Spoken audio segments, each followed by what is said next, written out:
A ver, Virgilio, concluye. Y por lo demás, el argumento de que es bueno para que se profesionalice el trabajo de los legisladores, me parece incluso una desfachatez. Los partidos políticos están obligados a capacitar a los que van a proponer como candidatos para hacerla bien en el Congreso. Deben por lo menos leer la Constitución, deben conocer los reglamentos internos del Congreso, deben saber cómo funciona una comisión, qué son las comisiones, cuántas comisiones hay en el Congreso, cuál es la distribución de los poderes dentro de las comisiones, cómo se toman los acuerdos. Esto debe saberlo el candidato. ¿Por qué tenemos que pagarle para que vaya allí a aprenderlo como si se tratara de un secreto que solo se descubre cuando se está en el recinto? Eso es absurdo, porque además ni lo aprenden.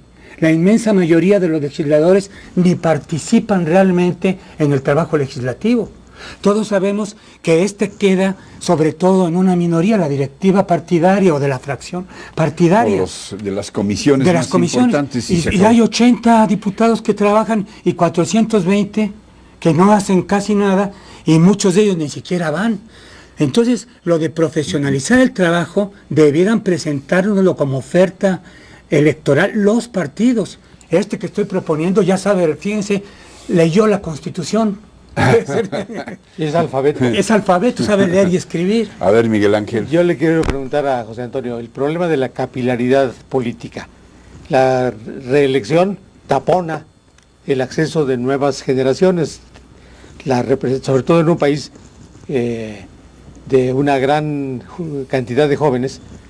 La permanencia de un grupo de legisladores impide la renovación, el acceso de nuevos representantes. ¿Cómo ves ese problema? Yo creo que en la medida que se vincule, y se pueda vincular, que es la idea, la carrera parlamentaria de algún legislador a la votación de los ciudadanos, a la voluntad de los ciudadanos, al refrendo de los ciudadanos, de su distrito, de su estado, es un valor mejor, digamos, es decir, un saldo positivo a esta renovación de las élites, en realidad gente que llega apenas ahí a aprender y cuando está aprendiendo ya se va y luego nunca vuelve a regresar en el 85% de los casos.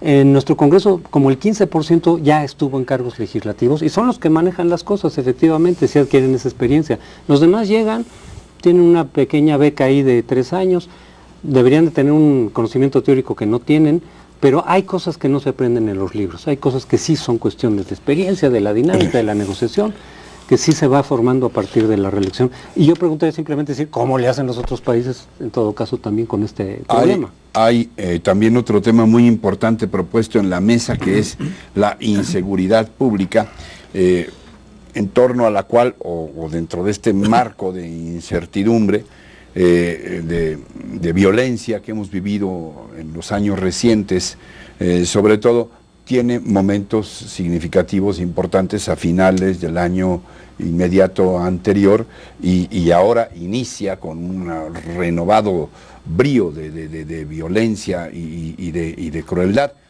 Yo les voy a pedir si hay algún otro comentario sobre este asunto de las propuestas políticas del presidente, que seguramente volverá a ser objeto de análisis aquí en la mesa en las próximas semanas para pasar a lo de la inseguridad que estamos viviendo. Hay un tema que se vincula con el de la inseguridad y que me parece especialmente riesgoso, que es la petición del presidente Calderón de que se le conceda la presentación de iniciativas preferentes, de las que el Congreso tiene que ocuparse obligadamente. Y ya. Él plantea presentar 2 iniciativas preferentes que el Congreso tiene que resolver en el periodo en el que se presentan, de un modo u otro, aceptándolas o negándolas, pero obligadamente. La consecuencia, ya lo había presentado Santiago Krill hace 2 años, las iniciativas preferentes, se aprobó en el Senado y no prosperó en la Cámara de Diputados.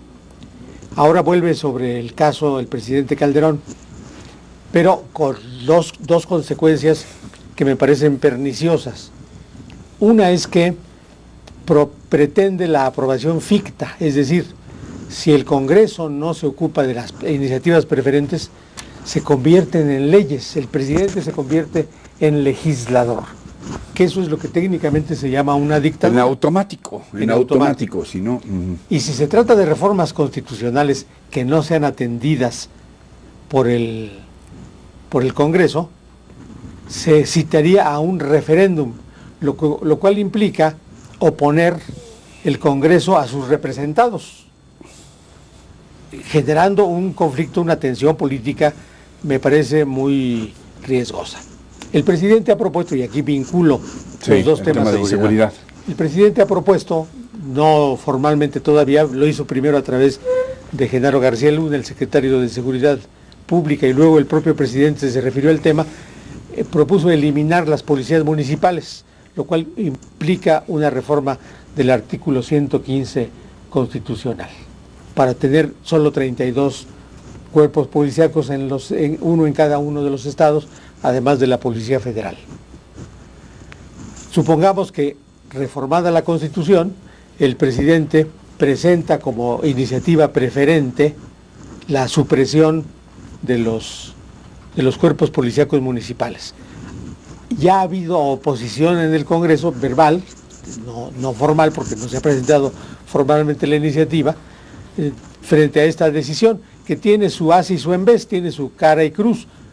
Efectivamente, las policías municipales son muy frágiles, son muy corrompibles, son muy corruptas, pero también significa el ejercicio de una autoridad para un ayuntamiento que está estrechamente vinculado con la población y a la que se le quita una capacidad, una de las facultades principales. Podría derivarse de estas reformas el que el presidente proponga la reforma para suprimir a las policías municipales, y entonces si el Senado o el Congreso no lo atiende, se convierta en ley por decisión solo del presidente, sí, o por un referéndum que estaría muy influido por los medios de información de los que dispone particularmente el presidente de la República. Yo creo además que esto avalaría o consolidaría una tendencia a gobernar por decreto, Ricardo, Miguel Ángel. Hay varios casos recientes, serios, muy importantes, como la desaparición por decreto de la compañía Luz y Fuerza y de su sindicato y de ese contrato colectivo y todas las consecuencias que se están viviendo, y otros ejemplos en los que no me quiero detener en estos años. El aprobar una ley que propone el presidente como por iniciativa ficta, o ¿cómo se llama?